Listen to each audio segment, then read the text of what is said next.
Today's video, what we're going to be talking about is futures, very futures oriented. And as you may have guessed from the title, we are actually going to be talking about order flow related scalping. So I'm going to show you guys how to actually use a depth of market to identify scalping opportunities in the futures market. Now, a scalp is a shorter term position which will last maybe a point or two, if that, and you're looking for a very quick, brisk move to capture those profits. Generally, there's a difference between scalpers and actual day traders. Day traders take these longer positions, but scalpers like to be in and out of trades. So if you guys are excited to learn about the DOM and what it is that we do based on a scalping perspective, stick around, hit that like button, hit that subscribe button. We'll see you right after this intro. So in this video, what I'm going to be breaking down is scalping on the S&P 500 futures using a depth of market. Now, scalpers, or the act of scalping in a trading sense, is looking for a very minute move, right? A small move with a very limited risk. The risk could maybe be 4 to 5 ticks, which is a point on the S&P 500 futures, and that is about $50 a contract, right? If we're excluding commission. So $50 a contract is going to be a risk, and you're looking for something like even $50 to $100 of reward per contract. So it's a very quick move because the S&P is considered to move in noisy increments of 3 points, meaning that anything around 3 points and under can be considered noise in the S&P 500 futures. So when it comes down to scalping and traders are looking for these very small moves, you might be thinking, what kind of strategy is associated with that, right? Are we looking for fades? Are we looking for breakouts? Are we looking for pullbacks? And the short answer is you could theoretically look for anything, because what I'm going to be showing you today when we jump back on the screen is actually order flow trading using a depth of market and what scalps would look like. There are very defined aspects as to what we're looking for on the depth of market for those minute small movements that we could capture. Now, scalping, you do have to be very quick on the trigger, and you can't afford necessarily to miss a good entry because, again, you're looking for a very small, tiny move, so the room for error is, again, minute. So if you guys are excited to learn more about this, learn more about trap traders and reactive traders, absorption, exhaustion, everything to do with the depth of market and in terms of scalping, you guys should really stick around because we're going to be jumping on the screen right now, and I'm going to be breaking it down for you and showing you guys some examples as well. So we'll see you there, and don't go away.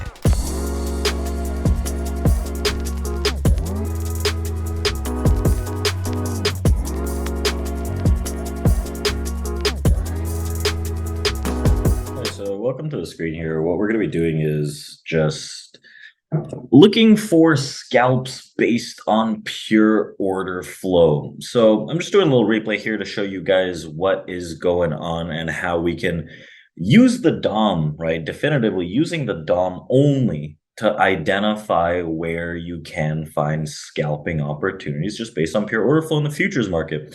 So what I'm going to be looking at is the S&P 500 futures, and this component right here is the depth of market. I'll explain bits and pieces and what the main components that we need to focus on are. This is just for show on this, right? All of this isn't relevant for this specific video and what we're doing right now, but it's just there to give you a nice visual of how the price actually moving, what's going on. It's not necessarily anything that we do need to focus on right now for this current video based on scalping.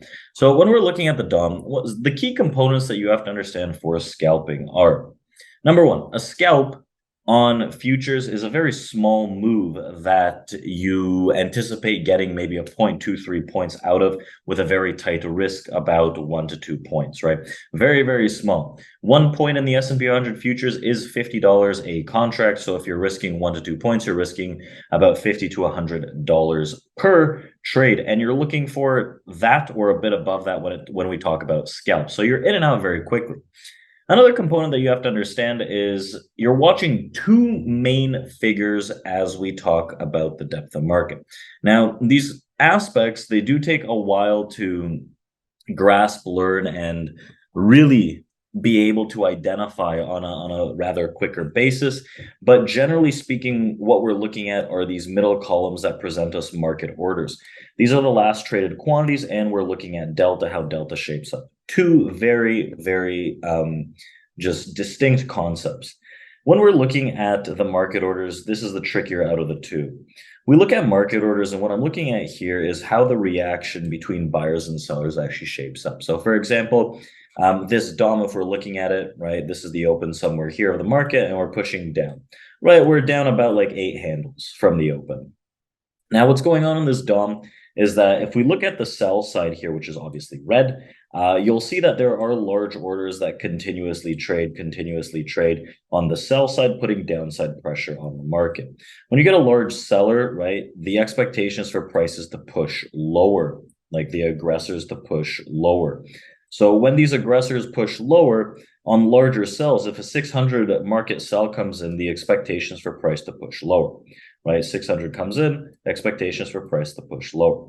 So what I'm looking at is if I want to scalp with the trend, I'm selling into these large orders and expecting that larger push to the downside, right?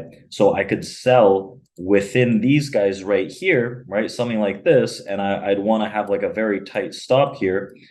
And my expectation is a very tight profit, something like this, right? I want to get in and out very quickly because I'm selling with these guys that are coming in very aggressively and they're pushing lower, right? Now, the other concept is delta.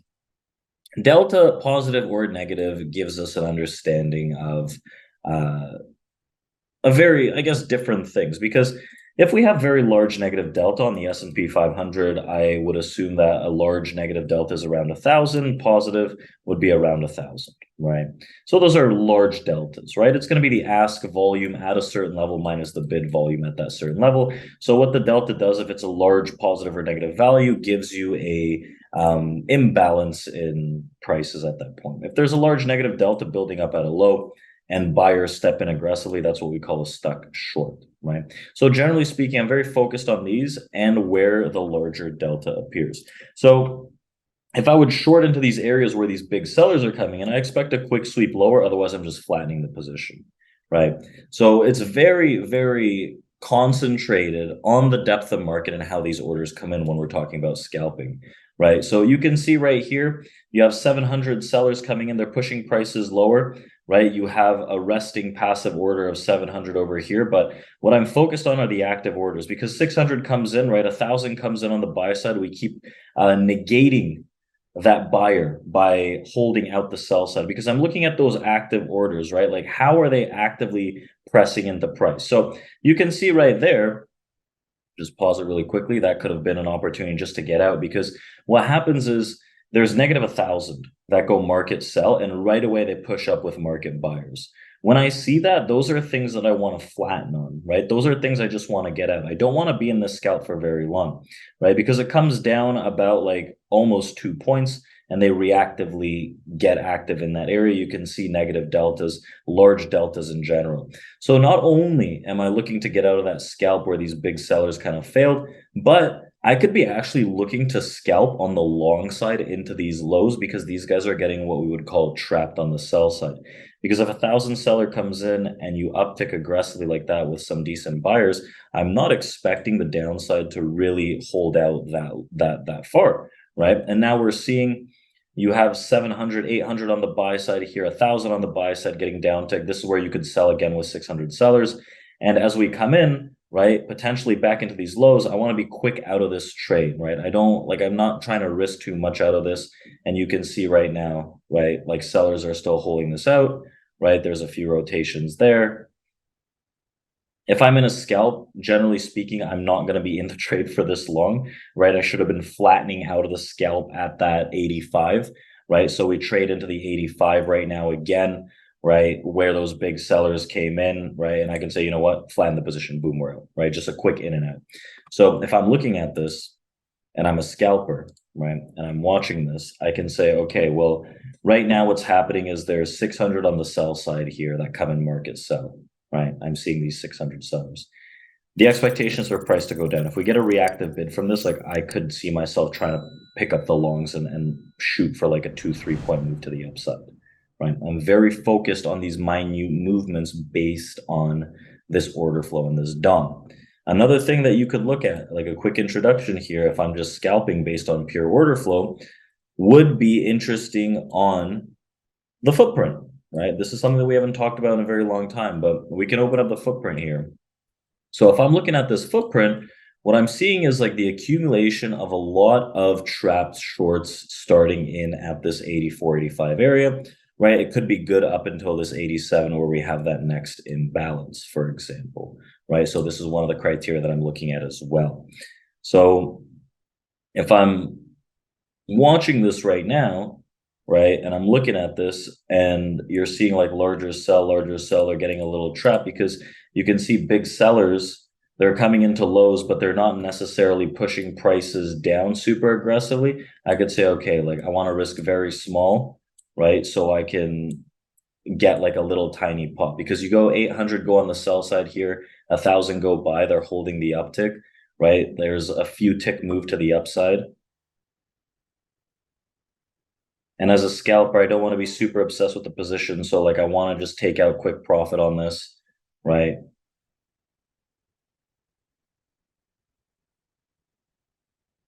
And sometimes like if you're in a position on a scalp and they start actually just running it, you can look for an extended move on the remaining contracts. But just for the purpose of this video, I'm just looking and focusing on the order flow here. So there are some buyers that are trying to come in. They're not like holding out the best, I would say, because when you go 700 bid, I'd expect them to actually sustain the bid, right?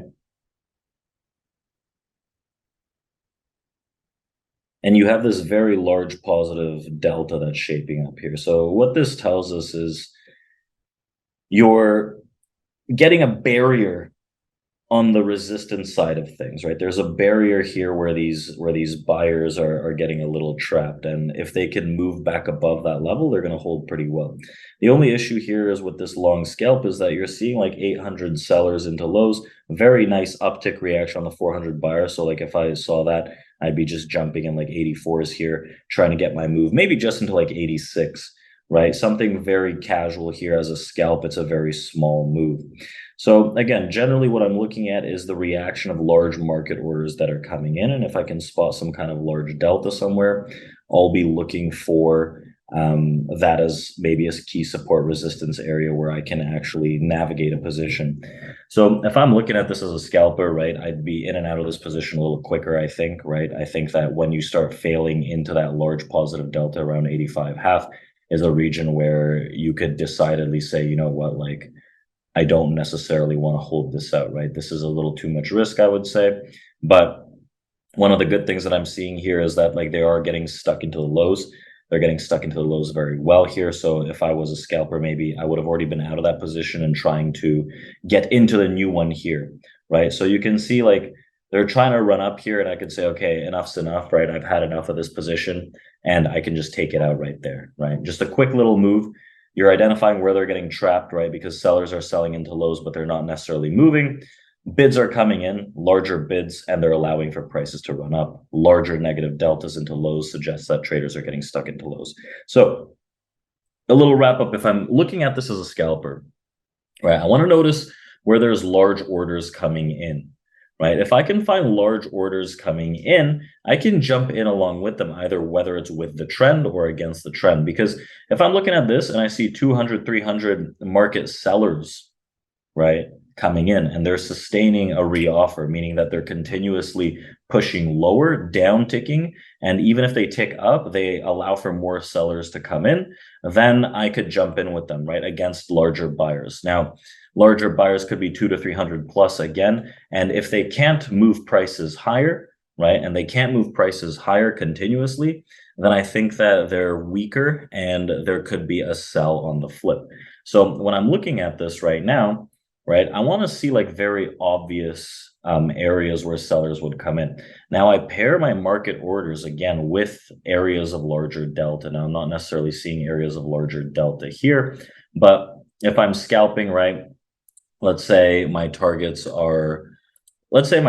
going to be like 12 ticks, which is 3 points, right? And my stop loss is going to be 9 ticks, which is, it might be even higher. Like these might be high brackets for scalpers, but this is something that I would use as a scalp. So like 9 ticks is just above 2 points.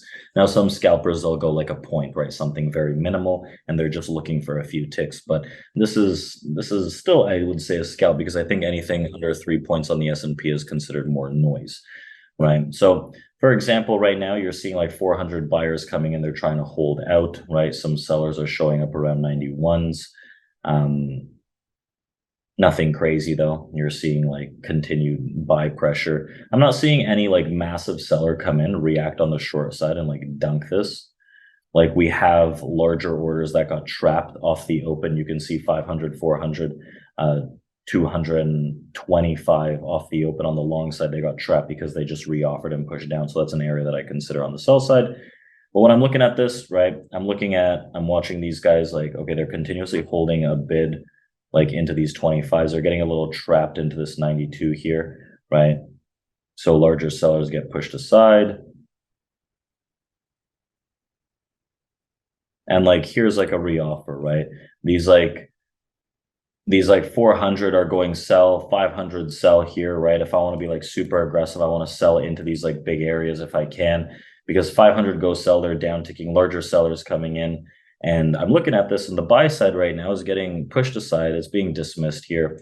So if I'm trying to get in, I'm trying to get in with the sellers quickly, right, on the side of the trend here.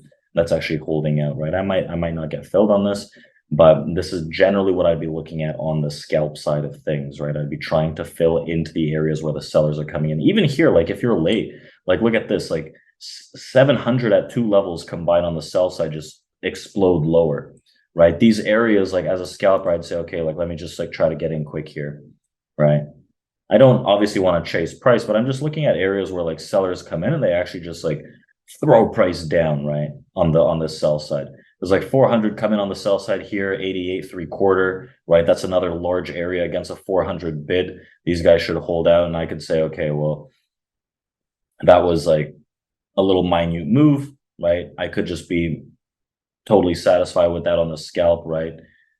We're up like 2.25 points. Let's say here we can say, you know what, like this is it for me. Like that was quick scalp. I'm in and out, right?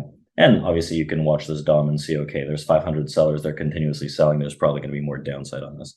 So again, to wrap this up, as a scalper on order flow, right, you can use a combination of the DOM and the footprint, right? If we look at the footprint in some of these areas, what had just happened here on this little replay, you can see that this is the area where they got super trapped into lows, right? 84 area where you can look for that scalp maybe into some of these areas where you have the buy prints. And then into the tops, it didn't look like anyone was getting too trapped, so maybe you could have avoided that. But generally speaking, you can find decent market reversals on the footprint as well. So if you want to know more about the footprint, of course, you can let us know. But generally speaking, I'm looking at a combination of where deltas are as a level and how traders actually react on the buy and sell on these DOMs to find these very minute moves as a scalper, right? Just based on DOM and based on order flow, you can find like 2 to 3 points at a time, like 1 to 3 points at